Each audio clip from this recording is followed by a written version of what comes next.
தமிழ்நாடு முழுவதும் பொங்கல் பரிசு தொகுப்பு டோக்கன் வழங்கும் பணி தொடங்கியுள்ளது.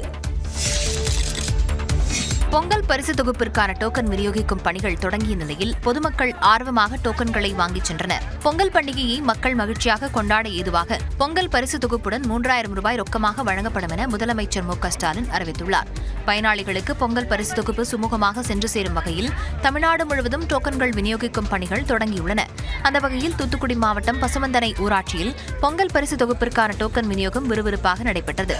பொங்கல் தொகுப்பு பெறுவதற்கான தேதி, நேரம் குறிப்பிடப்பட்ட டோக்கன்களை குடும்ப அட்டைதாரர்கள் ஆர்வமாக பெற்றுச் சென்றனர். கோவை மாவட்டத்தில் சுமார் 11 லட்சம் குடும்ப அட்டைகள் உள்ள நிலையில் ரேஷன் கடை ஊழியர்கள் பொதுமக்களுக்கு டோக்கன்கள் விநியோகித்து வருகின்றனர். நெல்லை மாவட்டத்தில் 796 நியாய விலை கடைகள் மூலம் சுமார் 5 லட்சம் குடும்ப அட்டைதாரர்களுக்கு டோக்கன்கள் விநியோகிக்கும் பணிகள் நடந்து வருகிறது. நாளை மறுநாள் பொங்கல் பரிசு தொகுப்பு வழங்கும் பணிகளை முதலமைச்சர் மு.க.ஸ்டாலின் தொடங்கி வைக்க உள்ளார். தஞ்சாவூர், திருவாரூர், நாகப்பட்டினம், மயிலாடுதுறை உள்ளிட்ட மாவட்டங்களில் வரும் வெள்ளி மற்றும் சனிக்கிழமைகளில் கனமழைக்கு வாய்ப்புள்ளதாக வானிலை ஆய்வு மையம் தெரிவித்துள்ளது. தென்கிழக்கு வங்கக்கடல் மற்றும் அதனை ஒட்டி இந்திய பெருங்கடலில் குறைந்த காற்றழுத்த தாழ்வு பகுதி உருவாகியுள்ளதாகவும் இன்று மேலும் வலுவடைய வாய்ப்பிருப்பதாகவும் இந்திய வானிலை ஆய்வு மையம் தெரிவித்துள்ளது. இந்நிலையில் தமிழகத்தில் ஒரு சில இடங்களிலும் புதுவை மற்றும் காரைக்கால் பகுதிகளில் இன்று லேசான பனிமூட்டத்துடன் வறண்ட வானிலையே நிலவக்கூடும் என வானிலை ஆய்வு மையம் கூறியுள்ளது. தஞ்சாவூர், திருவாரூர், நாகப்பட்டினம், மயிலாடுதுறை, ராமநாதபுரம், புதுக்கோட்டை ஆகிய மாவட்டங்களில் வரும் வெள்ளிக்கிழமையும், தஞ்சாவூர், திருவாரூர், நாகப்பட்டினம், மயிலாடுதுறை, கடலூர், விழுப்புரம் ஆகிய மாவட்டங்களில் வரும் சனிக்கிழமையும் கனமழை பெய்யக்கூடும் என கூறியுள்ளது. இதனிடையே வரும் 9ஆம் தேதி தொடங்கி வரும் 14ஆம் தேதி வரை தமிழக கடலோர மாவட்டங்கள் மற்றும் உள் மாவட்டங்களில் மழைக்கு வாய்ப்பு இருப்பதாக தனியார் வானிலை ஆய்வாளர் பிரதீப் ஜான் தெரிவித்துள்ளார். கல்லூரி மாணவர்கள் 10 லட்சம் பேருக்கு மடிக்கணினி வழங்கும் திட்டம் தொடங்கப்பட்டுள்ளது. லேப்டாப் திட்டம் என்பது பரிசு பொருளோ அரசுக்கான செலவு திட்டமோ இல்லை, அது இளைஞர்கள் மீதான முதலீடு என முதலமைச்சர் மு.க.ஸ்டாலின் பெருமிதம் தெரிவித்துள்ளார். கல்லூரி மாணவர்களுக்கு விலையில்லா மடிக்கணினி வழங்கும் விழா சென்னை நந்தம்பாக்கத்தில் உள்ள வர்த்தக மையத்தில் நடைபெற்றது. விழாவில் பேசிய முதலமைச்சர், அறிவுக்கு முக்கியத்துவம் தரும் இயக்கம் திராவிட இயக்கம் என்றார். திராவிட இயக்கம் என்பது அறிவு இயக்கம், அறிவுக்கு முக்கியத்துவம் கொடுக்கிற இயக்கம். தமிழர்களான நாம எப்பவுமே கடந்த கால பெருமைகளையும் பேசுவோம், எதிர்கால பெருமைகளுக்காக உழைப்போம். ஒருபோதும் போலி பெருமைகளை பேசி தேங்கிட மாட்டோம். மனிதர்கள் கண்டுபிடித்த 2வது நெருப்பு தான் AI என்றும் முதலமைச்சர் கூறினார். மனிதர்களுக்கு காலம் கொடுத்திருக்கக்கூடிய 2வது நெருப்பு தான் AI. உலகத்தை நீங்க ஆள்றதற்காக உங்க கைகளுக்கு வந்திருக்கக்கூடிய வாய்ப்பு. முதற்கட்டமாக கல்லூரி மாணவர்கள் 10 லட்சம் பேருக்கு மடிக்கணினி வழங்கும் விதமாக விழா மேடையில் 10 பேருக்கு மடிக்கணினிகளை முதலமைச்சர் வழங்கினார்.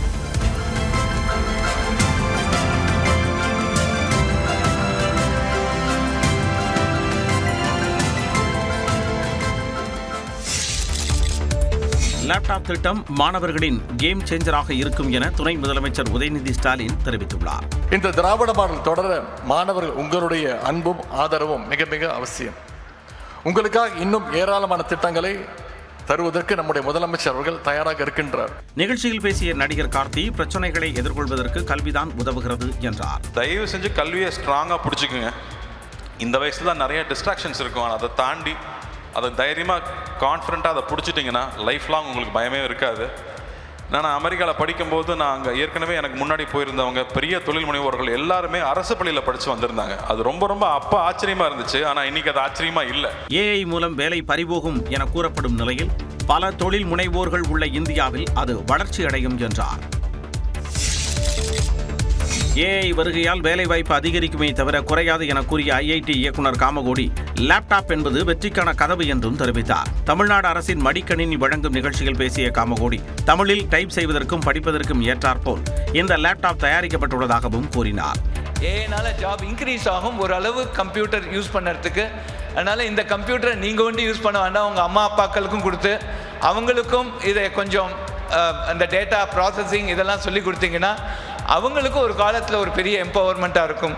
அதனால் ஒரு மாதிரி ஒரு digital empowerment for the whole family இதுலேருந்து கிடைக்குங்கிறது என்னோட கருத்து.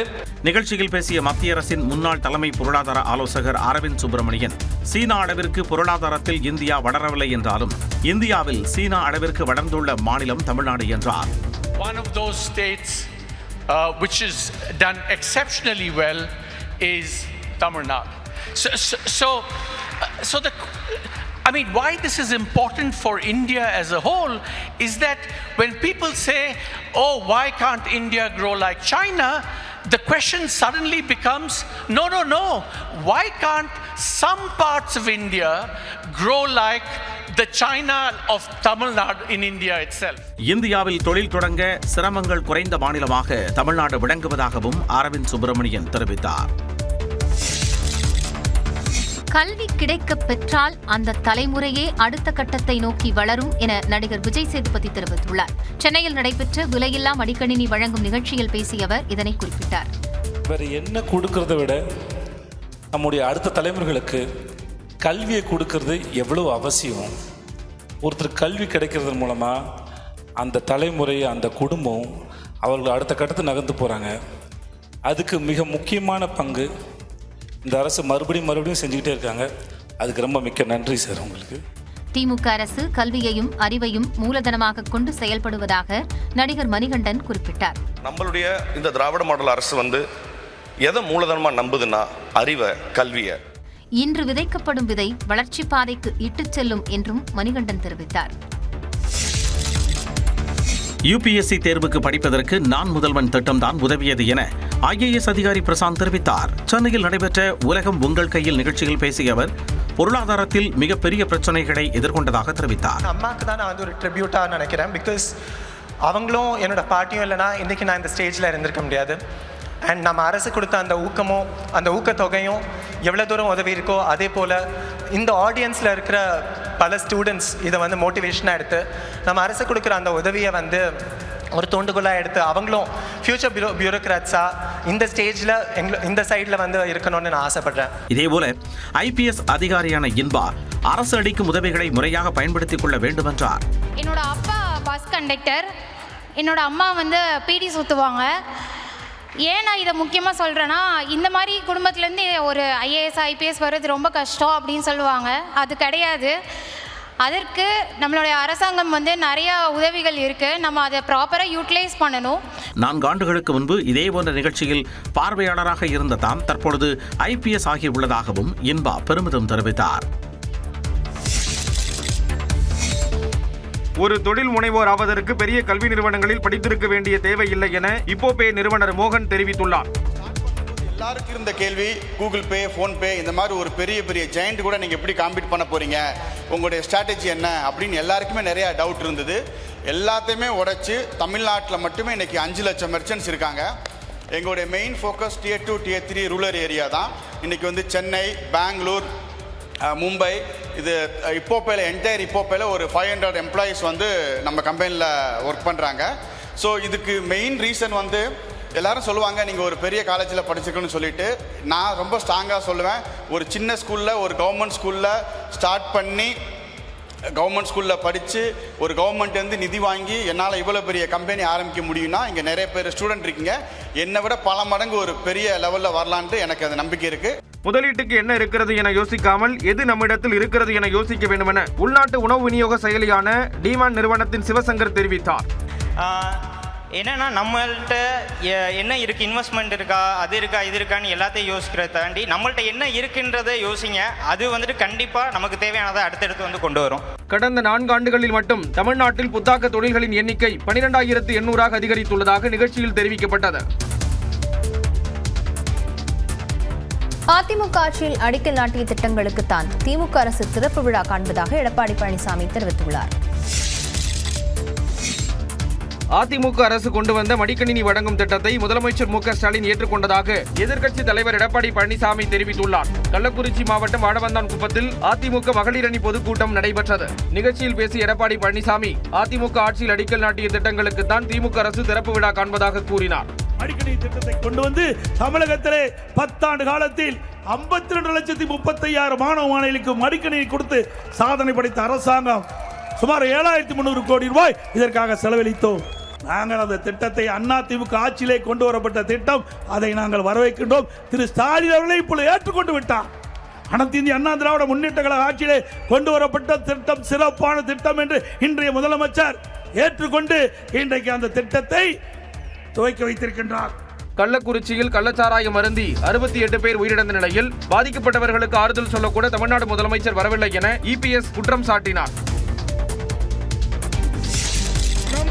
பொங்கல், மோடி பொங்கல், பொங்கலோ பொங்கல், பொங்கலோ பொங்கல், பலே பாரத் மாதா கி, பொங்கலோ பொங்கல், மோடி பொங்கல்.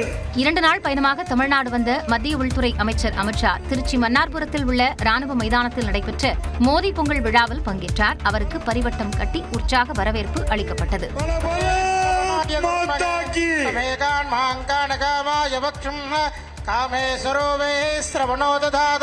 1008 பானைகளில் பொங்கல் வைத்து வழிபாடு நடத்தப்பட்ட நிலையில் அமித்ஷா விழா மேடையில் பொங்கல் வைத்து கொண்டாடினார்.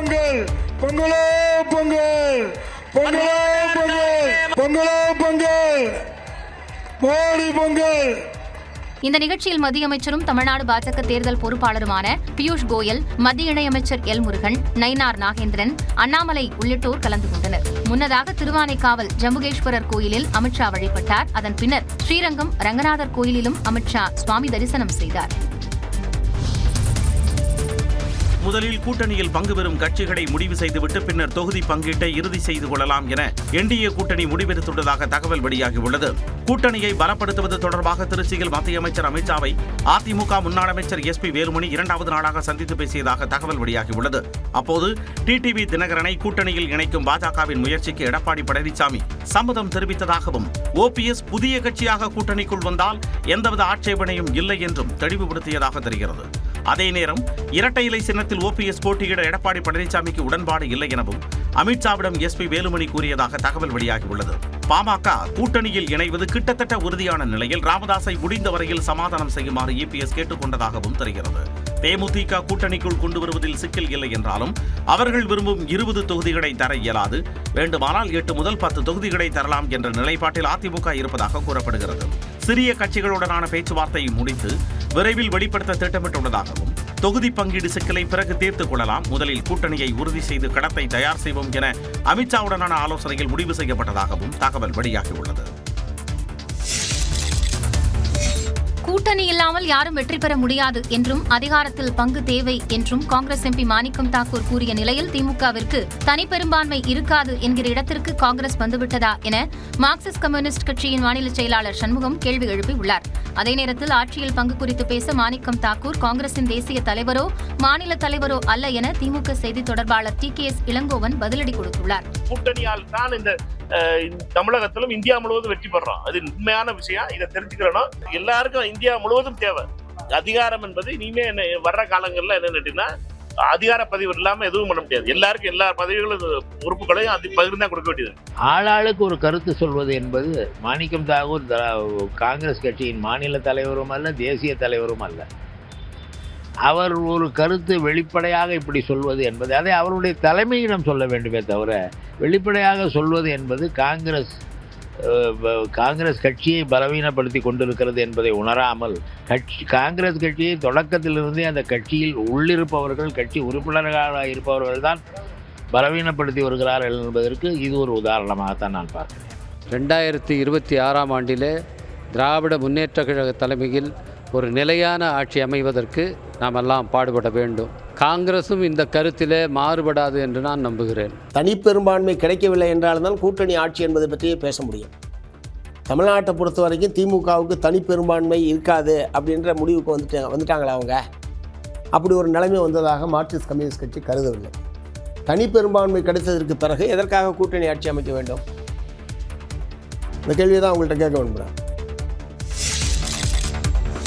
சென்னையில் ஆபரண தங்கத்தின் விலை ஒரே நாளில் சவரனுக்கு 280 ரூபாய் அதிகரித்துள்ளது. தங்கத்தின் விலை கடந்த சில நாட்களாக ஏற்ற இறக்கத்துடன் விற்பனையாகி வருகிறது. திங்கட்கிழமை காலையில் தங்கம் விலை 640 ரூபாய் அதிகரித்து 1,02,080 ரூபாயாக நிர்ணயம் செய்யப்பட்டது. 1 கிராம் தங்கம் விலை ஒரே நாளில் 160 ரூபாய் அதிகரித்து 12,760 ரூபாய்க்கு விற்கப்படுகிறது. வெனிசுலா மீதான அமெரிக்காவின் தாக்குதல், அதனால் சர்வதேச அளவில் ஏற்பட்டுள்ள அரசியல் மாற்றம் உள்ளிட்ட காரணங்களால் தங்கத்தின் மீதான முதலீடு அதிகரிப்பதே விலை உயர்வுக்கு காரணம் என கூறப்படுகிறது. அதேபோன்று வெள்ளி விலையும் தொடர்ந்து அதிகரித்து வருகிறது. காலையில் 1 கிராம் வெள்ளி 8 ரூபாய் உயர்ந்த நிலையில் மாலையிலும் 1 ரூபாய் அதிகரித்து 266 ரூபாயாக விலை நிர்ணயம் செய்யப்பட்டுள்ளது. கிலோ வெள்ளி ஒரே நாளில் 9,000 ரூபாய் உயர்ந்து 2,66,000 ரூபாய்க்கு விற்கப்படுகிறது. தங்கத்தை காட்டிலும் வெள்ளி மலிவான முதலீடாக கருதப்பட்டு அதனை வாங்கி குவிப்போரின் எண்ணிக்கை அதிகரித்ததே சர்வதேச அளவில் வெள்ளி விலை உயர்வுக்கு காரணமாக கூறப்படுகிறது.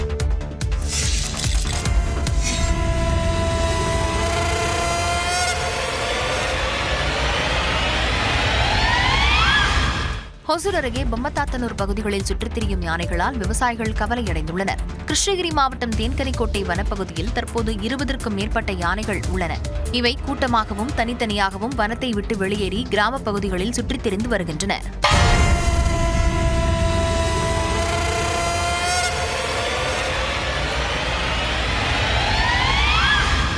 சமீபத்தில் ராயக்கோட்டை வனச்சரகத்திற்குட்பட்ட ஊடேதுர்கம் வனப்பகுதிக்கு சென்ற யானைகள் அங்குள்ள ஏரியில் குட்டிகளுடன் குளித்து மகிழ்ந்தன. பொம்மத்தாத்தனூர் வனப்பகுதி வழியாக பேவரத்தம் அடர்ந்த வனப்பகுதிக்கு இடம்பெயர்ந்துள்ளன. இவை அருகிலுள்ள கிராமப் பகுதிகள் மற்றும் விளைநிலங்களுக்குள் நுழைய வாய்ப்பிருப்பதால் ராயக்கோட்டை மற்றும் தேன்கனிக்கோட்டை வனத்துறையினர் தொடர்ந்து கண்காணித்து வருகின்றனர். பொதுமக்கள் எச்சரிக்கையோடு இருக்க வேண்டுமென வனத்துறை அறிவுறுத்தியுள்ளது.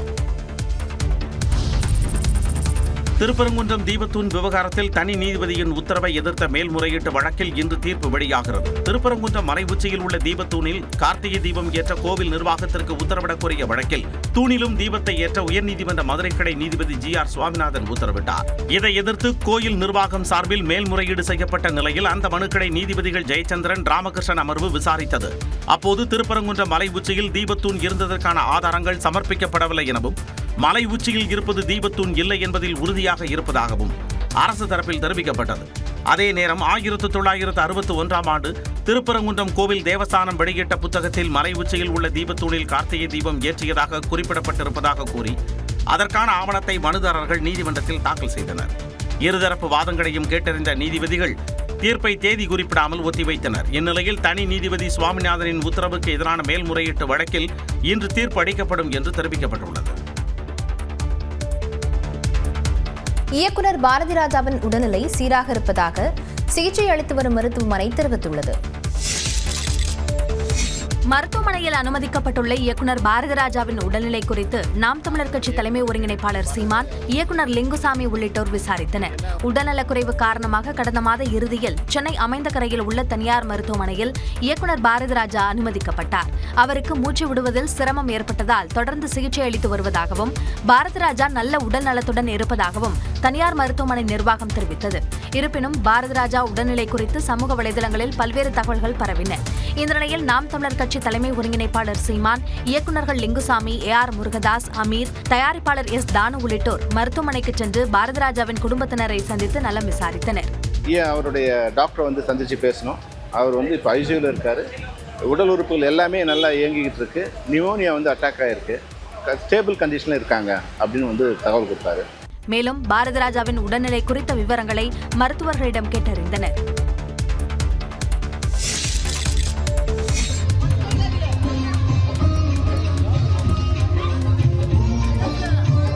திமுக ஒன்றிய அவைத் தலைவரை கும்மிடிப்பூண்டி திமுக MLA கோவிந்தராஜன் இப்படி கன்னத்தில் அறைந்த சம்பவம் சலசலப்பை ஏற்படுத்தியுள்ளது. திருவள்ளூர் மாவட்டம் எல்லாபுரம் பகுதியில் அண்மையில் நடைபெற்ற திமுக நிகழ்ச்சிக்கு சில திமுக நிர்வாகிகள் அழைக்கப்படவில்லை என கூறப்படுகிறது. இதனால் எல்லாபுரம் ஒன்றிய திமுக அவைத் தலைவர் முனிவேல் வருத்தத்தில் இருந்ததாக கூறப்படுகிறது. எல்லாபுரம் அருகே ராளப்பாடி பகுதியில் நடைபெற்ற பொங்கல் நிகழ்ச்சிக்கு கும்மிடிப்பூண்டி திமுக MLA கோவிந்தராஜன் வந்திருந்தார். அந்நிகழ்ச்சியை முடித்துக் கொண்டு வெளியேறிய போது முனிவேலின் கன்னத்தில் MLA கோவிந்தராஜன் திடீரென அறைந்தார். இது தொடர்பான காட்சிகள் வெளியாகி அதிர்ச்சியை ஏற்படுத்தியுள்ளது.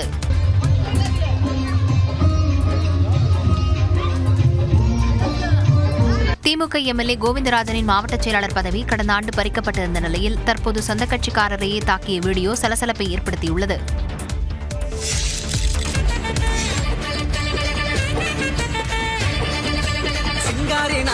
சிங்கிள் டீ ஆத்துனா ஓடு போட்ட காசுல எனக்கு ஊத்துனா தஞ்சாவூர் கச்சேரி தப்பாட்ட ஒய்யாரி கல்யாணம் பண்ணிக்கனு காத கில்லுனா. சிதம்பரம் நடராஜர் கோவிலில் சினிமா பாடலுக்கு நடனமாடி இளைஞர்கள் வெளியிட்ட வீடியோ காட்சிகள் தான் இது.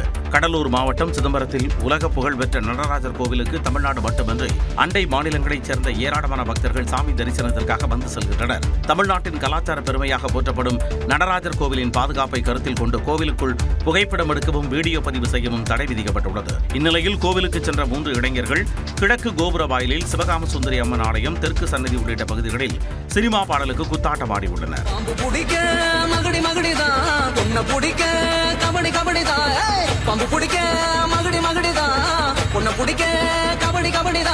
பின்னர் இதனை ரீல்ஸாக இளைஞர்கள் தங்களது இன்ஸ்டாகிராம் பக்கத்தில் வெளியிட்டுள்ளனர்.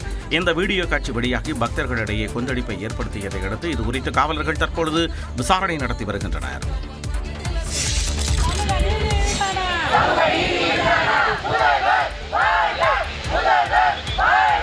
தூய்மை பணியை தனியாருக்கு வழங்குவதற்கு எதிராக சென்னையில் கூவம் ஆற்றில் இறங்கி போராட்டம் நடத்திய தூய்மை பணியாளர்கள் காவல்துறையினரால் கைது செய்யப்பட்டனர்.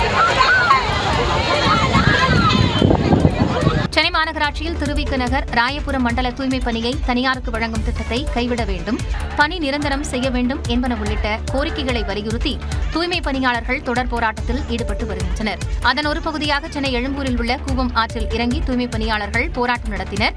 அரசு ஊழியர்கள் ஆசிரியர்களிடம் பேச்சுவார்த்தை நடத்துவது போல தங்களையும் அழைத்து பேச வலியுறுத்தி சேற்றை வாரி இறைத்தும் தூய்மை பணியாளர்கள் முழக்கங்களை எழுப்பினர். 2 மணி நேரத்திற்கு மேலாக பதாகைகளை ஏந்தி போராட்டம் நடத்திய நிலையில் காவல்துறையினர் கூவம் ஆற்றில் இறங்கி அவர்களை கைது செய்தனர். போராட்டத்தை கைவிட மறுத்த பெண்மணியை காவல்துறையினர் துண்டுக்கட்டாக தூக்கிச் சென்றனர்.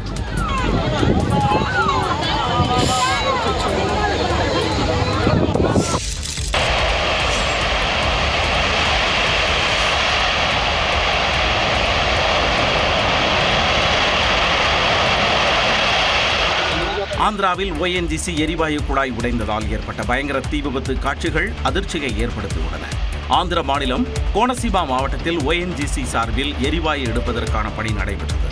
அப்போது இருசு மண்டலா கிராமத்தின் அருகே குழாய் உடைந்து எரிவாயு வேகமாக காற்றில் பரவியது. எரிவாயுவில் தீப்பற்றியதால் பெரும் தீப்பிழம்பு உருவானது.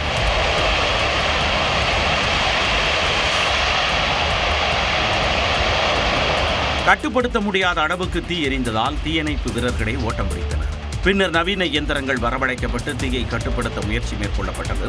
இதுகுறித்து விளக்கம் அளித்துள்ள ONGC நிறுவனம், விபத்து ஏற்பட்ட எரிவாயு குழாய் மனிதர்கள் நடமாட்டம் இல்லாத பகுதி என்றும், இந்த விபத்தால் உயிரிழப்போ யாருக்கும் காயமோ ஏற்படவில்லை என தெரிவித்துள்ளது. தீயை கட்டுக்குள் கொண்டு வருவதற்காக சர்வதேச நிபுணர்களுடன் ONGC அதிகாரிகள் ஆலோசித்து வருவதாகவும் தெரிவித்துள்ளது.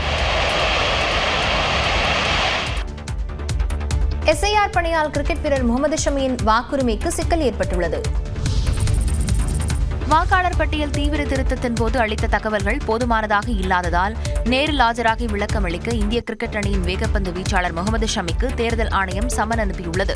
மேற்கு வங்க மாநிலத்தில் நடைபெற்ற சிறப்பு தீவிர திருத்தத்தின் அடிப்படையில் 58 லட்சம் வாக்காளர்கள் நீக்கப்பட்டனர்.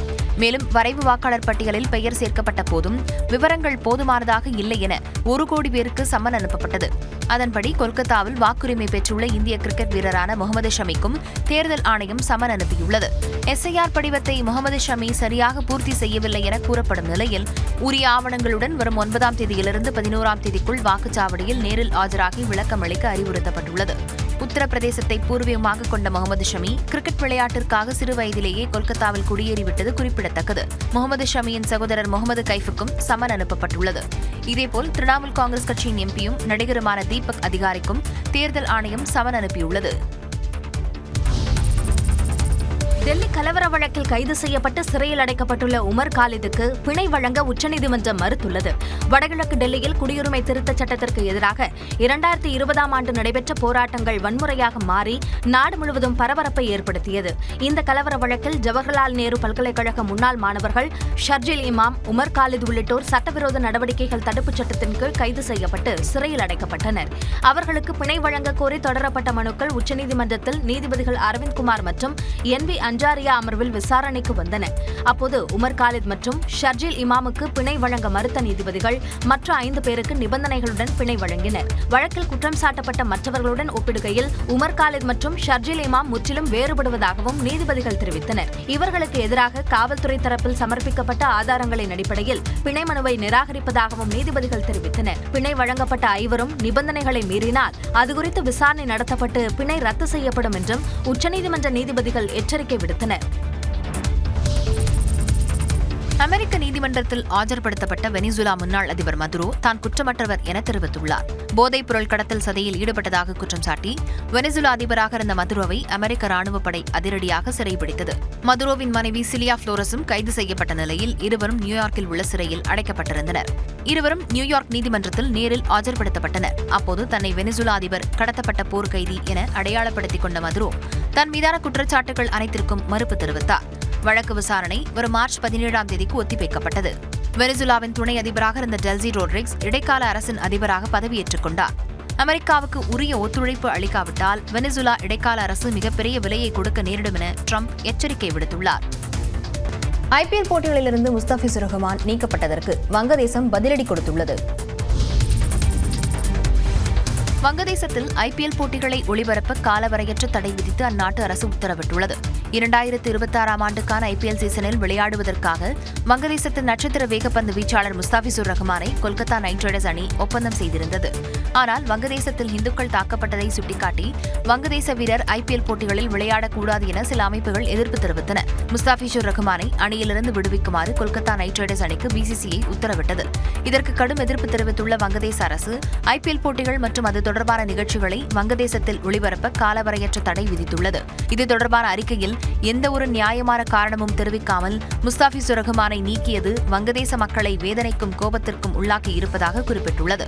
கொல்கத்தா நைட் ரைடர்ஸ் அணியிலிருந்து முஸ்தாபிசுர் ரஹ்மான் விடுவிக்கப்பட்ட விவகாரம் பூதாகரமாக வெடித்துள்ள சூழலில் இருநாட்டு கிரிக்கெட் உறவையும் கேள்விக்குறியாகியுள்ளது. 1 முதல் 5ஆம் வகுப்பு வரை மாற்றப்பட்டுள்ள பாடத்திட்டங்களின் விவரம் வெளியிடப்பட்டுள்ளது. திருத்தியமைக்கப்பட்ட 1 முதல் 5ஆம் வகுப்பு வரையிலான பாடத்திட்டங்களை தமிழ்நாடு அரசு வெளியிட்டுள்ள நிலையில் பொதுமக்கள் கருத்துக்களை தெரிவிக்கலாம் என அறிவிக்கப்பட்டுள்ளது. புதிய கலைத்திட்டம் மற்றும் பாடத்திட்டங்களை உருவாக்க பள்ளி கல்வித்துறை அமைச்சர் தலைமையில் உயர்மட்ட வல்லுநர் குழு மற்றும் கலைத்திட்ட வடிவமைப்பு குழுக்கள் அமைக்கப்பட்டன.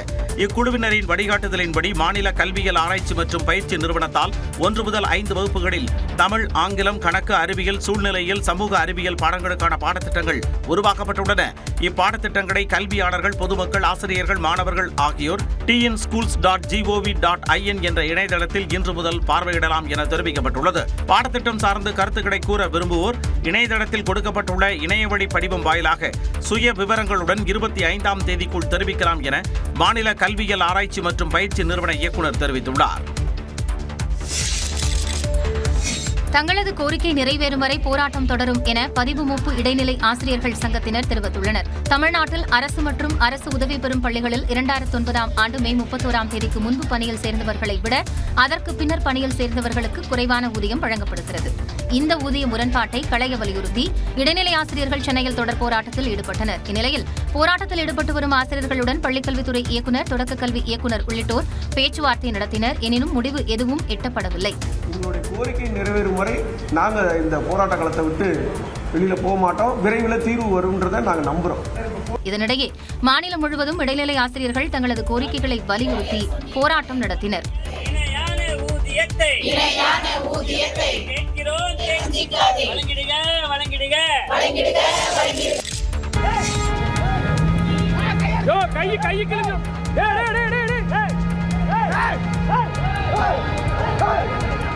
கோவை பீளமேடு பகுதியில் மதுபோதையில் தாறுமாறாக காரை ஓட்டிச் சென்ற இளைஞரை பொதுமக்கள் தடுத்து நிறுத்திய நிலையில் அவர் கார் மீது ஏறி நின்ற காட்சிதான் இது. பீளமேடு பகுதியில் தாறுமாறாக வந்த கார் இருசக்கர வாகனங்கள் மீது மோதி நிற்காமல் சென்ற நிலையில் அதனை அப்பகுதி மக்கள் தடுத்து நிறுத்த முயன்றனர். அப்போது இளைஞர் காரை நிறுத்தாததால் ஆத்திரமடைந்த பொதுமக்கள் காரின் கண்ணாடிகளை உடைத்து போதையிலிருந்த இளைஞரை வெளியேற்றினர்.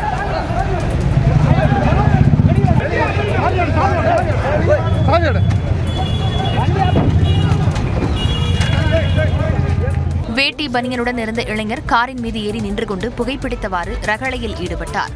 அப்பகுதிக்கு விரைந்த காவலர்கள் அந்த இளைஞரை பரிசோதனைக்காக கோவை அரசு மருத்துவமனைக்கு அழைத்துச் சென்றனர்.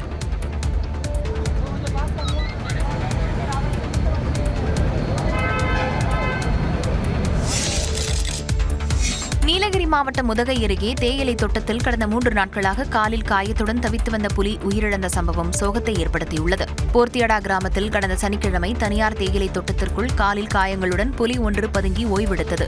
புலியின் உடல்நிலை எவ்வாறு உள்ளது என 25 பேர் கொண்ட வனத்துறையினர் ட்ரோன் கேமராவின் உதவியோடு தீவிரமாக கண்காணித்து வந்தனர்.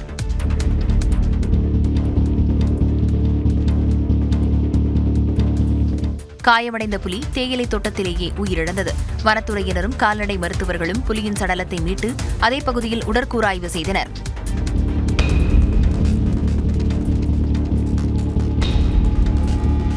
புலிகளுக்கிடையே ஏற்பட்ட சண்டையால் உயிரிழந்த புலிக்கு காலில் காயங்கள் ஏற்பட்டதால் உயிரிழந்ததாக நீலகிரி மாவட்ட வன அலுவலர் கௌதம் கூறினார். உடல்ல காயங்கள் இருக்கு. 2 புலி சண்டையிட்ட மாதிரி கொஞ்சம் பேர் சவுண்டு கேட்டது அப்படின்னு சொல்லியிருக்காங்க. நம்மளும் போய் பார்த்தோம். அங்கே அந்த டீ புதர்ல எல்லாம் அனிமல் மூவ்மெண்ட் இருந்ததுக்கான அடையாளம் இருந்துச்சு. உயிரிழந்த புலிக்கு சுமார் 7 முதல் 8 வயது இருக்கும் என்றும் மாவட்ட வன அலுவலர் தெரிவித்தார். அரசு மதுபான கடைகளில் காலி மது பாட்டில்களை திரும்பப் பெறும் திட்டம் சென்னையில் இன்று முதல் அமல்படுத்தப்படுகிறது. காலி மது பாட்டில்களை ஆங்காங்கே வீசி எறிவதை தடுக்கும் வகையில் மது விற்பனை செய்யும் டாஸ்மாக் நிறுவனமே அதை திரும்பப் பெற்றுக்கொள்ளும் திட்டத்தை செயல்படுத்த சென்னை உயர்நீதிமன்றம் உத்தரவிட்டது. தமிழ்நாட்டில் 22 மாவட்டங்களில் அமல்படுத்தப்பட்ட இந்த திட்டம் அண்மையில் காஞ்சிபுரம் உள்ளிட்ட 6 மாவட்டங்களுக்கு விரிவுபடுத்தப்பட்டது. இந்நிலையில் சென்னை மாவட்ட ஆட்சியர் அலுவலகம் வெளியிட்டுள்ள செய்திக்குறிப்பில் சென்னையில் காலி மது பாட்டில்களை திரும்பப் பெறும் திட்டம் இன்று முதல் அமலுக்கு வருவதாக தெரிவித்துள்ளது. அதன்படி டாஸ்மாக் கடைகளில் மது வாங்குவோர் ஒரு பாட்டிலுக்கு கூடுதலாக 10 ரூபாய் செலுத்த வேண்டும் எனவும் அதை பயன்படுத்திய பிறகு அதே டாஸ்மாக் கடையில் திரும்ப அழைக்கும் பொழுது 10 ரூபாய் திரும்ப அளிக்கப்படும் என சென்னை மாவட்ட நிர்வாகம் தெரிவித்துள்ளது.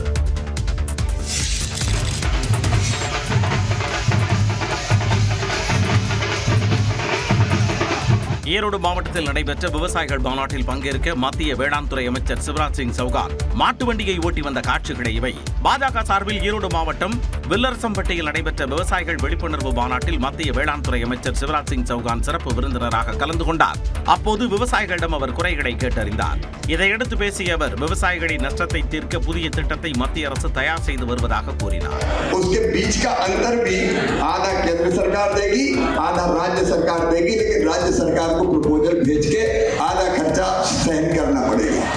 நதிகள் இணைப்பு திட்டத்தை மத்திய அரசு செயல்படுத்த வேண்டும் எனவும் இந்த நிகழ்ச்சியில் விவசாயிகள் கோரிக்கை விடுத்தனர்.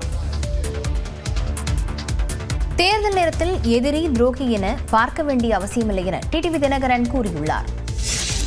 இந்த தேர்தலில் நாம் கை காட்டுபவர் தான் தமிழ்நாட்டின் முதல்வராக வர முடியும் என்பது. இப்படி பேசி தனது கட்சியினரை உற்சாகப்படுத்தியுள்ளார் டிடிவி தினகரன். அம்மா மக்கள் முன்னேற்ற கழகத்தின் செயற்குழு மற்றும் பொதுக்குழு கூட்டம் தஞ்சாவூரில் நடைபெற்றது. இதில் அமமுக பொதுச் செயலாளராக மீண்டும் டிடிவி தினகரனையே தேர்வு செய்து சிறப்பு தீர்மானம் நிறைவேற்றப்பட்டது. கூட்டத்தில் பேசிய டிடிவி தினகரன் அடுத்தமையும் ஆட்சியில் அமமுக இடம்பெறும் என்றார். தொடர்ந்து செய்தியாளர்களை சந்தித்த டிடிவி தினகரன் தேர்தல் நேரத்தில் எதிரி துரோகி என பார்க்க வேண்டிய அவசியமில்லை என்றும் மக்களின் நலனே முக்கியம் என்றும் தெரிவித்தார். தேர்தல் நேரத்தில் துரோகி எதிரி நண்பன் என்பதையெல்லாம் தாண்டி தமிழ்நாட்டு மக்களின் நலனும் அம்மா மக்கள் முன்னேற்ற கழகத்தின் நலனும் தான் முக்கியம். அதனால யார் துரோகி யார் எதிரி யார் நண்பர் என்றெல்லாம் பார்க்க வேண்டிய அவசியம் இல்லை. கூட்டணி தொடர்பாக முடிவெடுக்க 30 நாட்கள் அவகாசம் இருப்பதாகவும் டிடிவி தினகரன் கூறினார். அம்மா மக்கள் முன்னேற்ற கழகத்தின் நலன் தான் முக்கியம். இரட்டை இலை சின்னம் தொடர்பான விசாரணையை தமிழ்நாடு சட்டமன்ற தேர்தல் தேதி அறிவிப்பிற்கு முன் நடத்தி முடிக்க தேர்தல் ஆணையத்திற்கு உத்தரவிடக் கோரி சென்னை உயர்நீதிமன்றத்தில் புதிய மனு தாக்கல் செய்யப்பட்டுள்ளது. அதிமுக உட்கட்சி விவகாரம் தொடர்பாக திண்டுக்கல்லைச் சேர்ந்த சூரியமூர்த்தி, பெங்களூரைச் சேர்ந்த புகழேந்தி உள்ளிட்டோர் அளித்த புகார்கள் மீதான ஆரம்பகட்ட விசாரணையை நடத்தி முடிக்க தேர்தல் ஆணையத்திற்கு கால வரம்பு நிர்ணயிக்க கோரி அதிமுக பொதுச் செயலாளர் எடப்பாடி பழனிசாமி சென்னை உயர்நீதிமன்றத்தில் மனு தாக்கல் செய்திருந்தார். இந்த வழக்கில் பதிலளித்த தேர்தல் ஆணையம் மனுதாரர்களுக்கு போதுமான கால அவகாசம் வழங்கப்பட வேண்டும் என்றும் ஆரம்பகட்ட விசாரணை முடிக்கப்பட்ட பின்பு இந்த பிரச்சினை குறித்து உரிய முடிவு எடுக்கப்படும் என்றும் தெரிவித்தது. மேலும் அரசியல் சாசன அமைப்பான தேர்தல் ஆணையத்திற்கு விசாரணை தொடர்பாக காலவரம்பு நிர்ணயிக்க தேவையில்லை என்றும் விரைந்து விசாரணை நடத்தி முடிக்கப்படும் என்றும் தெரிவித்தது. இந்நிலையில் சூரியமூர்த்தி புதிய மனு ஒன்றை சென்னை உயர்நீதிமன்றத்தில் தாக்கல் செய்துள்ளார். அதில் ஏற்கனவே சென்னை உயர்நீதிமன்றம் பிறப்பித்த உத்தரவின்படி இரட்டை இலை சின்னம் தொடர்பான விசாரணையை தமிழ்நாடு சட்டமன்ற தேர்தல் அறிவிப்பிற்கு முன் நடத்தி முடிக்க தேர்தல் ஆணையத்திற்கு உத்தரவிட கூறியுள்ளார். இந்த மனு விரைவில் விசாரணைக்கு வரும் என எதிர்பார்க்கப்படுகிறது.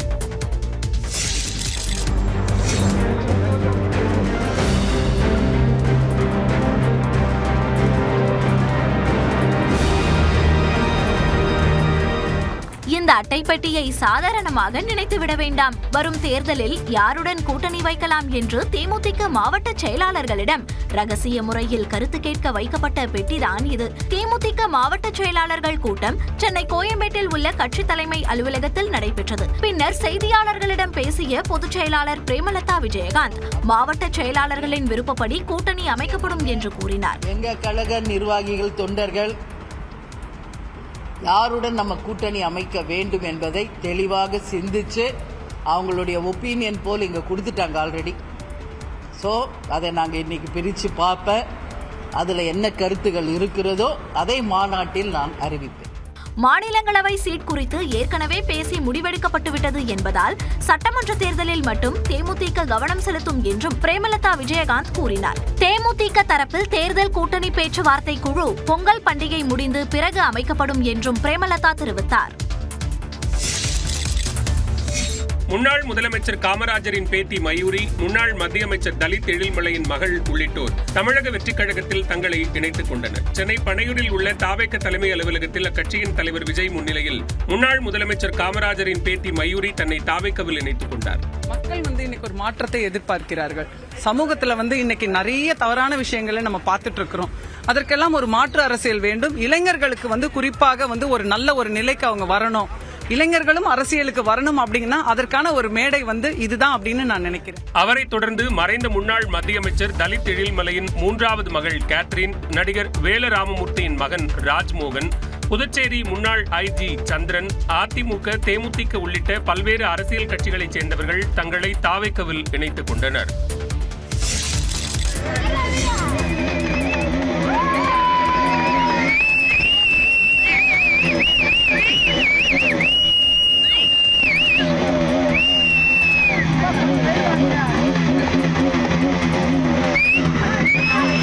தம்பியின் பிறந்தநாளை கொண்டாடுவதாக கூறி ஆர்வக்கோளாறில் பட்டாக்கத்தியில் கேக் வெட்டிய இந்த பாசமுள்ள அண்ணனை காவலர்கள் கைது செய்தனர். காஞ்சிபுரம் மாவட்டம் ஸ்ரீபெரும்புதூரைச் சேர்ந்த சரித்திர பதிவேடு குற்றவாளியான ராஜ்குமார் கடந்த 2 ஆண்டுகளுக்கு முன் சாலை விபத்தில் உயிரிழந்தார். பல்வேறு குற்ற சம்பவங்களில் தொடர்புடைய ராஜ்குமாரின் அண்ணன் ஐயப்பன் அவரது தம்பி ராஜ்குமார் பிறந்தநாளில் அவரது சமாதியின் மீது கேக் வைத்து பட்டாக்கத்தியால் வெட்டி கொண்டாடியுள்ளார்.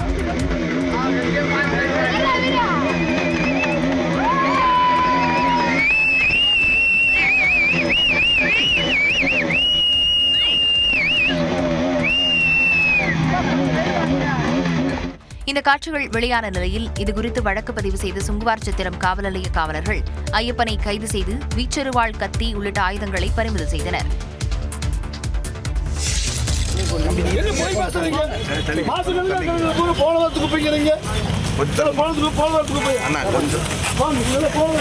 திருப்பூர் மாநகராட்சி பகுதியில் குப்பைகளை அகற்றாததை கண்டித்து சொந்த கட்சியின் மேயரையே எதிர்த்து திமுக எம்எல்ஏ பொதுமக்களுடன் தர்ணாவில் ஈடுபட்டது பரபரப்பை ஏற்படுத்தியது. மாநகராட்சியின் 55வது வார்டுக்குட்பட்ட முத்தையன் கோவில் தெரு பகுதியில் குப்பைகளை சரிவர அகற்றாததால் துர்நாற்றம் வீசுவதாகவும் புகார் அளித்தும் நடவடிக்கை எடுக்கவில்லை என்றும் திருப்பூர் தெற்கு தொகுதி எம்எல்ஏ செல்வராஜிடம் பொதுமக்கள் புகார் அளித்தனர். இதனைத் தொடர்ந்து மாநகராட்சி நிர்வாகத்தை கண்டித்து பொதுமக்களுடன் சட்டமன்ற உறுப்பினர் செல்வராஜ் தர்ணா போராட்டத்தில் ஈடுபட்டார். இந்த ஏரிய குப்பை பூரா நாங்களே கலெக்ட் பண்ணி கொடுக்குறோம்.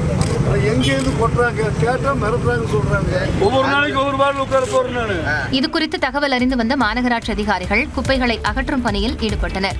திருப்பூர் மாநகராட்சி மேயராக திமுகவை சேர்ந்த தினேஷ்குமார் உள்ள நிலையில் தேர்தல் நேரத்தில் சொந்த கட்சியின் மேயரையே எதிர்த்து திமுக எம்எல்ஏ செல்வராஜ் போராட்டத்தில் ஈடுபட்டது சலசலப்பை ஏற்படுத்தியுள்ளது. அவனியாபுரத்தில் ஜனவரி 15ஆம் தேதி நடைபெறவிருக்கும் ஜல்லிக்கட்டு போட்டிக்கு பந்தல் கால் நடப்பட்டுள்ளது. மதுரை அவனியாபுரம் ஜல்லிக்கட்டு போட்டிக்கு முகூர்த்த கால் நடும் விழாவில் அமைச்சர் மூர்த்தியிடம் கிராம கமிட்டியினர் வாக்குவாதத்தில் ஈடுபட்டனர். மதுரை அவனியாபுரத்தில் தைப்பொங்கல் நாளன்று ஜல்லிக்கட்டு போட்டி நடைபெறவிருக்கும் நிலையில் போட்டிக்கான முகூர்த்த கால் நடும் விழா அமைச்சர் பி. மூர்த்தி தலைமையில் நடைபெற்றது. இதைத் தொடர்ந்து ஜல்லிக்கட்டு போட்டியை நடத்த நீதிமன்றம் அனுமதித்திருப்பதால் அவனியாபுரம் கிராம கமிட்டி சார்பில் போட்டியை நடத்த அனுமதிக்க வேண்டும் என கிராம கமிட்டியினர் அமைச்சர் மூர்த்தியிடம் வாக்குவாதத்தில் ஈடுபட்டனர். ஹைகோர்ட் ஜட்ஜி ரிக்கார்டு செஞ்சு கலெக்டர் இந்த தலைமையில கொஞ்சம் அந்த ஆர்டர் கொஞ்சம் படிங்க. ஒழுங்கு பிரச்சனை வரும்னு சொல்றாங்க. எங்களோட ஒரே ஒரு கோரிக்கை இதுதான். சட்டப்படி நீதிமன்ற உத்தரவு எங்களுக்கு எதிராக பிறப்பிக்கப்பட்டிருந்துச்சுன்னா நாங்க இந்த இடத்துக்கு காவல்துறை சொல்றதை கேட்டுட்டு நாங்க ஒதுங்கி இருப்போம். நீதிமன்ற உத்தரவு பிறப்பித்ததுக்கு அப்புறமும் ஒருதலை பட்சமா நடக்கிற மாதிரி எங்களுக்கு தோணுது. பாலமேடு மற்றும் அலங்காநல்லூர் ஜல்லிக்கட்டு போட்டிகளை கிராம மக்கள் தான் நடத்துகிறார்கள் என்றும் அதேபோல் அவனியாபுரம் ஜல்லிக்கட்டு போட்டியை கிராம கமிட்டி நடத்த அனுமதிக்க வேண்டும் என்றும் அவர்கள் கோரிக்கை விடுத்தனர். சென்னையில் நடைபெற்ற அரசு விழாவில் இடம்பெற்ற ட்ரோன் ஆம்புலன்ஸ் அனைவரையும் வெகுவாக கவர்ந்தது. நந்தம்பாக்கம் வர்த்தக மையத்தில் நடைபெற்ற உலகம் உங்கள் கையில் நிகழ்ச்சியில் தமிழ்நாட்டின் தொழில்நுட்ப வளர்ச்சி குறித்த தொழில்நுட்பங்கள் காட்சிப்படுத்தப்பட்டன. குறிப்பாக அவசர காலங்களில் உதவும் ட்ரோன் ஆம்புலன்ஸ் அனைவரையும் வியக்க வைத்தது. போர்க்காலங்கள் மற்றும் இயற்கை பேரிடர் காலங்களிலும் மலை பிரதேசங்கள், போக்குவரத்து நெரிசல் நிறைந்த பகுதிகள் உள்ளிட்ட இடங்களிலும் பாதிக்கப்பட்ட மக்களை அதிவேகமாக காப்பாற்றும் வகையில் இந்த ட்ரோன் ஆம்புலன்ஸ் தயாரிக்கப்பட்டுள்ளது. 8x8 மீட்டர் இருந்தா போதும், ஃபிளாட் சர்ஃபேஸ் அங்கிருந்து டேக் ஆஃப் பண்ணி எடுத்துட்டு போகலாம். இது வந்து ஜஸ்ட் சோர்ஸ் அண்ட் டெஸ்டினேஷன் மாதிரி. நம்ம வந்து சோர்ஸ் எங்கே இருக்கோ அங்கேருந்து பேஷண்ட்டை எடுத்துட்டு டெஸ்டினேஷன் லொகேஷன் ஏதாச்சும் ஹாஸ்பிட்டல் அந்த மாதிரி போகிற மாதிரி பார்த்துக்கலாம். அதிகபட்சமாக 120 கிலோ எடை வரை உள்ளவர்களை இந்த ஆம்புலன்ஸ் மூலம் மீட்டு மருத்துவமனைக்கு அழைத்து வரலாம். இதேபோல ராணுவ பயன்பாட்டுக்காக தயாரிக்கப்பட்ட ட்ரோன் உள்ளிட்டவையும் காட்சிப்படுத்தப்பட்டிருந்தன. UGVs எல்லாமே ஆப்ரேஷனல் ரெடியில் தான் இருக்கு. ஸோ எப்போ வேணாலும் நம்ம வந்து இந்தியன் டிஃபென்ஸுக்கு இதை டிப்ளாய் பண்ணணும் அப்படின்னாலும் பண்ணலாம். ஸோ நாங்கள் இங்கே டிஸ்பிளே பண்ணியிருக்கிற fixed wing aeroplanes and drones இது நம்ம ஆல்ரெடி இந்தியன் ஆர்மிக்கு நம்ம இங்கேருந்து மேனுஃபேக்சர் பண்ணி அவங்களுக்கு நம்ம கொடுத்துட்ருக்கோம். காட்சிப்படுத்தப்பட்டவைகளில் பயன்படுத்தப்பட்ட முக்கியமான பொருட்கள் அனைத்தும் உள்நாட்டிலேயே தயாரிக்கப்பட்டவை என்பது குறிப்பிடத்தக்கது. தமிழ்நாட்டில் வறுமைக்கு எதிரான போரை தொடங்கியுள்ளதாக முதலமைச்சர் ஸ்டாலின் சூளுரைத்துள்ளார். வறுமை ஒழிப்புக்கான தமிழக அரசின் முன்னெடுப்புகள் குறித்து ஆங்கில நாளிதழுக்கு முதலமைச்சர் ஸ்டாலின் கட்டுரை எழுதியுள்ளார். அதில் நிதி ஆயோக் அறிக்கைப்படி தமிழ்நாட்டில் வறுமை கோட்டிற்கு கீழ் வாழும் 2 விழுக்காடு மக்களை கண்டறிந்து அவர்களின் வாழ்க்கை தரத்தை முன்னேற்றும் விதமாக தாயுமானவர் திட்டம் அறிமுகம் செய்யப்பட்டதாக குறிப்பிட்டுள்ளார். இதன் மூலம் தீவிர வறுமை நிலையில் உள்ள 12,24,000 குடும்பங்களை கண்டறிந்து அவர்களுக்கு வீடு, சுகாதாரம், உணவு பாதுகாப்பு, கல்வி, நிதி பாதுகாப்பு மற்றும் சமூக பாதுகாப்புக்கான நடவடிக்கை எடுக்கப்பட்டு வருவதாகவும் இதனால் லட்சக்கணக்கான மக்கள் வறுமையில் இருந்து மீட்கப்பட்டுள்ளதாகவும் தெரிவித்துள்ளார். வறுமை நிலையில் உள்ளவர்களுக்கு அவசர தேவைகளுக்காக பஞ்சாயத்து அமைப்புகள் மூலம் குறைந்த வட்டியில் 4,000 ரூபாய் முதல் 20,000 ரூபாய் வரை கடன் உதவி வழங்கப்பட்டு வருவதாகவும் முதலமைச்சர் கூறியுள்ளார். மேலும் அனைத்து குடும்பங்களையும் வறுமையிலிருந்து மீட்கும் வரை ஓய மாட்டோம் என்றும் அனைத்து குடும்பங்களும் கண்ணியத்தையும் செழிப்பையும் அடையும் வரை அசைக்க முடியாத உறுதியுடன் செயல்படுவோம் என்றும் முதலமைச்சர் தெரிவித்துள்ளார்.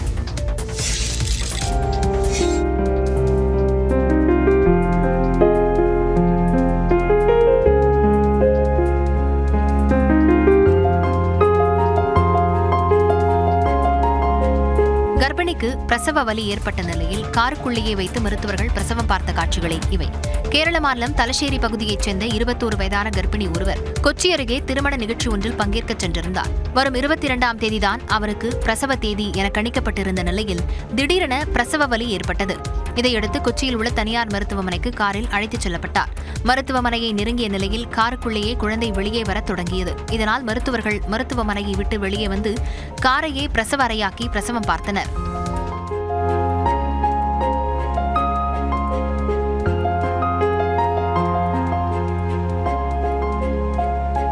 மருத்துவ பணியாளர்கள் துரிதமாகவும் சாமர்த்தியமாகவும் செயல்பட்ட நிலையில் தாயும் சேயும் நலமாக உள்ளனர். பிரசவம் பார்த்த மருத்துவ குழுவிற்கு பாராட்டுகளும் குவிந்து வருகின்றன.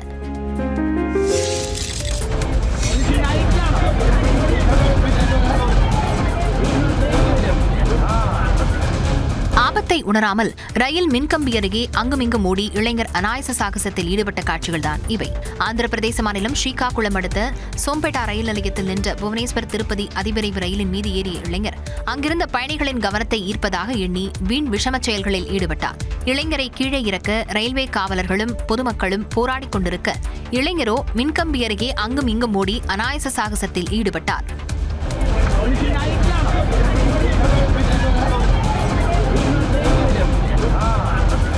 பொறுமை இழந்த பொதுமக்கள் கற்களை வீசிய நிலையில் அரை மணி நேர போராட்டத்திற்கு பின் இளைஞர் கீழே இறக்கப்பட்டார். இளைஞரை பிடித்து ரயில்வே காவலர்கள் விசாரித்ததில் அவர் மேற்கு வங்க மாநிலத்தைச் சேர்ந்தவர் என்பதும் சற்று மனநலம் பாதித்தவர் என்பதும் தெரியவந்தது.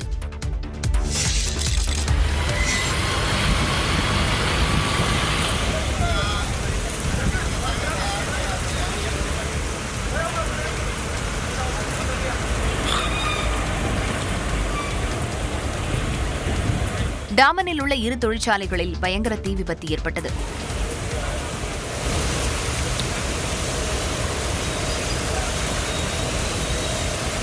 மின்கசிவு காரணமாக பேக்கிங் ஆலைகளில் திடீரென தீப்பற்றியது. சிறிது நேரத்திலேயே மளமளவென பரவி கொழுந்துவிட்டு எரிந்தது.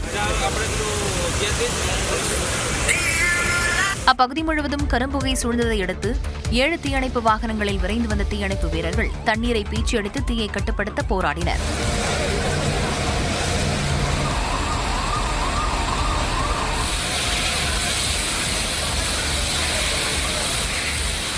நல்வாய்ப்பாக உயிரிழப்பு எதுவும் நேரவில்லை. பொருட்சேதங்களை கணக்கிடும் பணிகள் நடைபெற்று வருகின்றன. மும்பையில் ரிலையன்ஸ் அறக்கட்டளை சார்பில் யுனைடெட் இன் ட்ரையம்ப் நிகழ்ச்சி உற்சாகமாக நடைபெற்றது. உலகக்கோப்பையை வென்ற ஆடவர், மகளிர், பார்வைத்திறன் மகளிர் கிரிக்கெட் அணிகளை சிறப்பிக்கும் வகையில் நடைபெற்ற நிகழ்ச்சியில் பல்வேறு விளையாட்டுகளைச் சேர்ந்த வீரர்கள் பங்கேற்று சிறப்பித்தனர். அவர்களை ரிலையன்ஸ் அறக்கட்டளையின் நிறுவனர் நீதா அம்பானி வரவேற்று பேசினார். We are going to honor them tonight for giving us so much joy and happiness. இந்திய அணிகளின் கேப்டன்கள் ஹர்மன்பிரீத் கவுர், ரோஹித் சர்மா, தீபிகா, கிரிக்கெட் வீரர்கள் பும்ரா, சூரியகுமார் யாதவ், ஸ்மிருதி மந்தனா உள்ளிட்டோர் நிகழ்ச்சியில் பங்கேற்றனர். ஹர்திக் பாண்டியா தனது காதலி மஹிகா சர்மாவுடன் பங்கேற்றார்.